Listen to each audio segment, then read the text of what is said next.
User registration. So, gumamit ako ng import RE, regular expression, para mag-validate to. So, gumamit ako ng iflen, password, less than 8,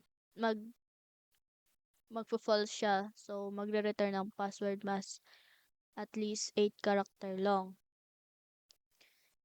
If not,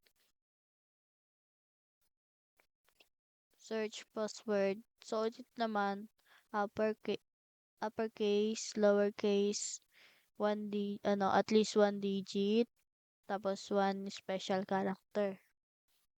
So, ito, bago tayo mag-enter ng password, enter muna natin yung full name, username. So, dito, mag-input tayo kung user lang ba tayo or admin. Dapat lowercase lang siya. Else, pag hindi tayo nakapag-type ng user or admin, magpiprint siya invalid user type. Please enter user or admin.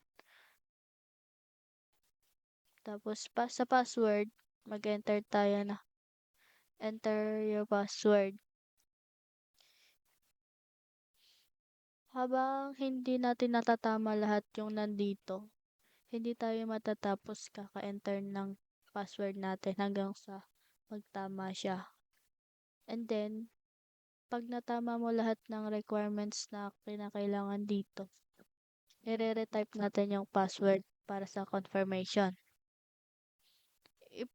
If hindi siya nag-match sa una mong tinype na password, mag-return siya ng password does not match.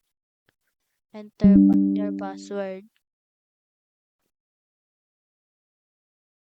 So, valid. So, ayan. Print user regis. So, pag natama mo yung password na retype mo, magpiprint siya ng user registered successfully. So, if yan, maglagay tayo.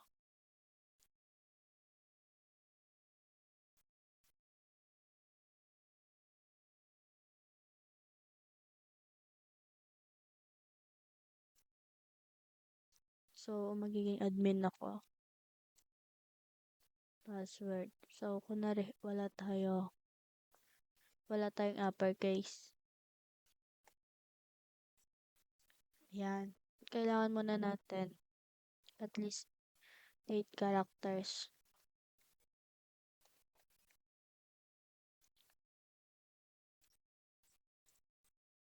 So, kailangan, yan. Need natin ng uppercase.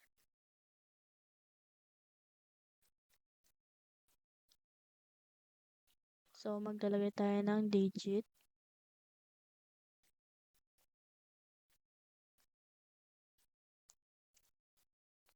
So, ayan.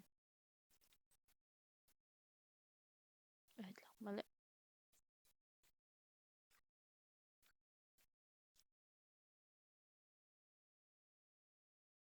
So, ayan na.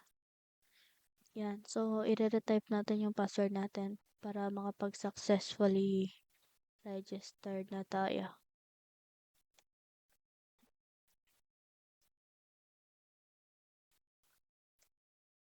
Ayan. User registered successfully. So, yun lang. So, para mag-run ito, lahat yan. Need natin ilagay ito. Name equal to main get user input. So, hindi to gagana lahat.